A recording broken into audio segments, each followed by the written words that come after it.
उस ठंडी कोठरी की दीवारों में एक अजीब सी खामोशी थी, ऐसी खामोशी जो कानों में गूंजती है। बाहर एथेंस का सूरज ढल रहा था और भीतर एक ऐसा सूरज बुझने की तैयारी में था जिसने पूरी दुनिया को सोचना सिखाया।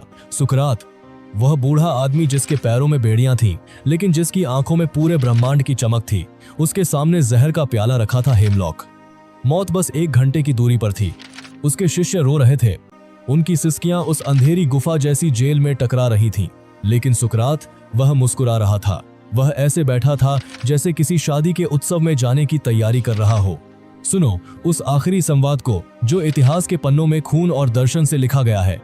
सुकरात ने प्याले की ओर देखा और फिर अपने शिष्यों की ओर। उसने कहा, तुम क्यों रोते हो? क्या तुमने मुझे अब तक नहीं समझा? तुम जिसे मौत कह रहे हो, वह मेरे लिए एक लंबी जेल से रिहाई है। यह शरीर ही तो वह असली जेल है जिसने मेरी आत्मा को दशकों से जकड़ रखा था। आज मैं आजाद होने जा रहा हूं। तुम रोते हो क्योंकि तुम्हें लगता है कि सुकरात मर जाएगा, लेकिन क्या तुमने कभी सोचा है कि सुकरात कौन है? क्या यह मांस और हड्डियों का ढांचा सुकरात है? नहीं, इसे तो तुम जला दोगे, मिट्टी में मिला दोगे, लेकिन वह जो तुम्हारे भीतर सवाल बनकर जिंदा है, उसे कैसे मारोगे? सत्य को जहर नहीं दिया जा सकता, विचारों को सूली पर नहीं चढ़ाया जा सकता। सुकरात ने कहा था कि एक बिना परखा गया जीवन जीने योग्य नहीं है, और आज अपनी मौत के मुहाने पर खड़े होकर वह तुम्हें अंतिम सत्य बता रहा है। लोग पूरी जिंदगी डर में बिताते हैं, मौत का डर, खोने का डर, अकेलेपन का डर। लेकिन सुकरात का दर्शन कहता है कि डरो मत, बल्कि पूछो, सवाल करो उस हर अंधेरे से जो तुम्हें डराता है। उसने जहर का प्याला उठाते हुए कहा कि यह जहर मेरे शरीर की रगों में दौड़ेगा, मेरे दिल की धड़कन रोक देगा, लेकिन यह उस सच को नहीं रोक पाएगा जो मैंने तुम्हारे कानों में फूंका है। एथेंस के लोग सोच रहे हैं कि सुकरात को मारकर वे चैन की नींद सो पाएंगे, पर वे नहीं जानते कि अब वे कभी नहीं सो पाएंगे, क्योंकि अब सुकरात उनकी अंतरात्मा की आवाज बनकर हर रात उनके सपनों में आएगा। वह दृश्य कितना डार्क रहा होगा। एक तरफ वे लोग थे जिन्होंने उसे मौत की सजा दी, सत्ता के भूखे अज्ञानी लोग, और दूसरी तरफ वह निहत्था दार्शनिक जिसके पास सिवाय तर्क के कुछ नहीं था। उसने कहा था कि ज्ञान ही एकमात्र पुण्य है और अज्ञान ही एकमात्र पाप। तुम मुझे इसलिए मार रहे हो क्योंकि मैं तुम्हें आईना दिखाता हूँ, और आईना जब कड़वा सच दिखाता है तो लोग अक्सर आईना ही तोड़ देते हैं, लेकिन आईना तोड़ने से चेहरा साफ नहीं हो जाता। सुकरात का आखिरी 1 घंटा किसी हार का नहीं बल्कि जीत का जश्न था।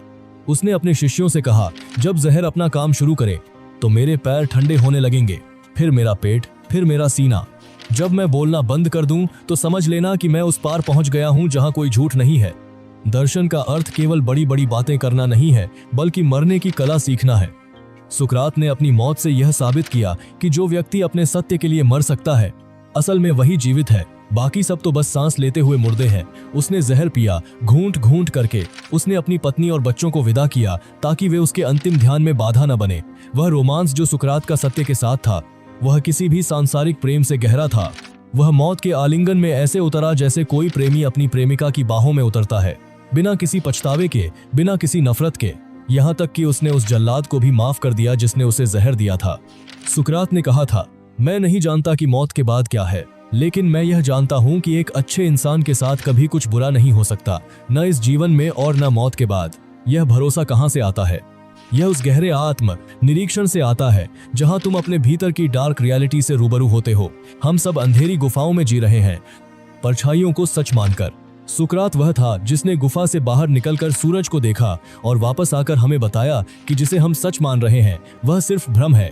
अंतिम क्षणों में जब उसकी आवाज बैठने लगी, उसने एक छोटी सी बात कही, हमने एस्क्लेपियस को एक मुर्गे का कर्ज देना है, उसे चुका देना। लोग हैरान थे कि मरने वाला आदमी कर्ज की बात कर रहा है, लेकिन इसके पीछे एक गहरा रहस्य था।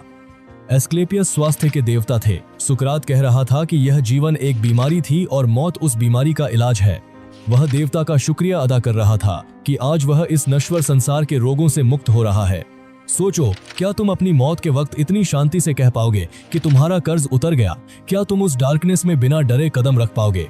सुकरात की यह आखिरी घड़ी हमें सिखाती है कि जीवन की सार्थकता इसमें नहीं है कि तुम कितने साल जिए, बल्कि इसमें है कि तुम कितनी गरिमा और कितने सच के साथ जिए। वह मर गया, लेकिन उसका क्यों आज भी जिंदा है। वह जहर जो उसके प्याले में था, आज हमारी रगों में जिज्ञासा बनकर दौड़ रहा है। यही सुकरात की विरासत है, एक ऐसी मौत जिसने पूरी मानवता को एक नई जिंदगी दी।